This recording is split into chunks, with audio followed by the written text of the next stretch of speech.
Recently, I just shared na nakita ko yung Club de Nuit na brand under Signature Perfume sa SM. Marami pang malls na makikita ninyo yung Signature Perfumes na brand. Hindi lang sa SM, guys. Doon lang kasi ako malapit. May brand din sila na Temptations na nagkikerry sila ng mga body mist and ibang mga dupes, affordable na mga dupes. And may isi-share ako sa inyong 4 na body mist na winners. Actually, madami pa silang ibang scents. Ilalagay ko dito.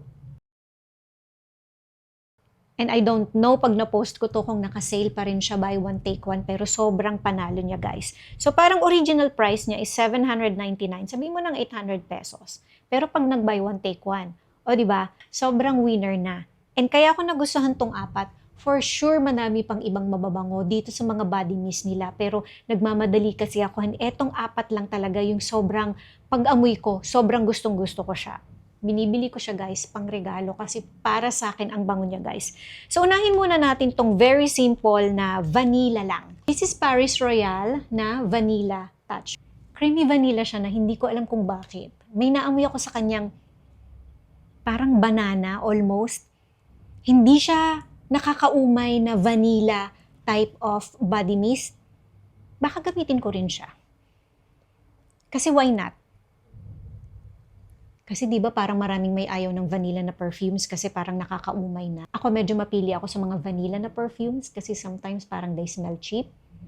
Ito, it doesn't smell expensive naman, pero may iba sa kanya, parang vanilla na may saging, na may konting freshness din siya.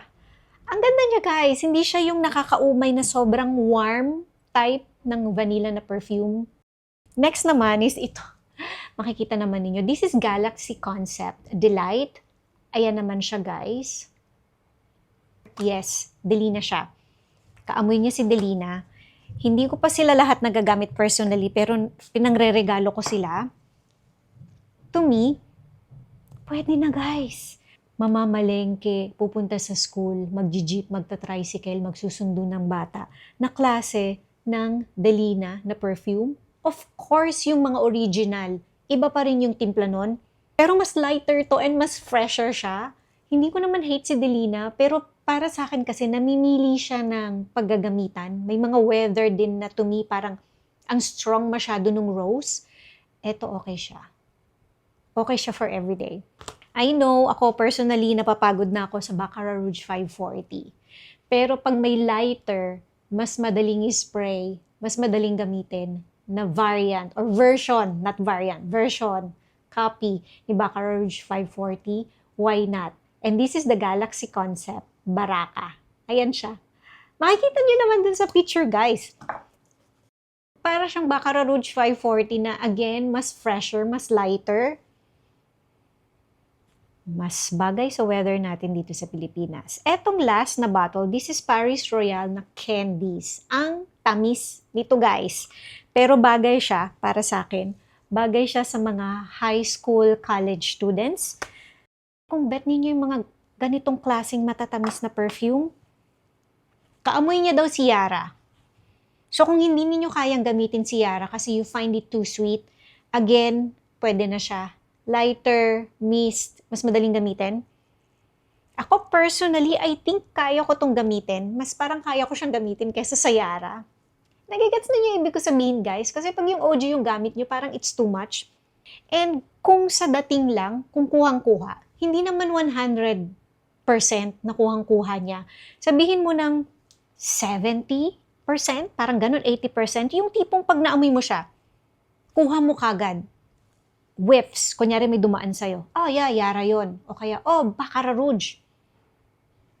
Parang Delina, pero etong Delina medyo mas naging softer pa siya. Which I like, guys. Parang floral siya na mas naging softer pa siya.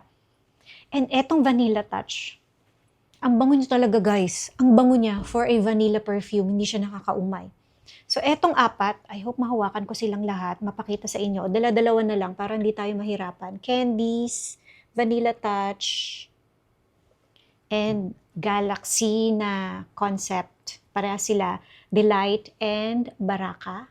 Ayan siya. Kung hindi ninyo alam, let's say pumunta kayo sa SM, dun sa mga perfume section, hanapin ninyo, sabihin ninyo, asan yung Temptations na brand? or yung display ng mga Temptations na perfume. And i-check nyo na din yung signature perfumes kasi baka naghahanap kayo ng dupes or yung mga Dubai made, Dubai type na perfumes. I hope na describe ko ng maayos. I-check nyo guys.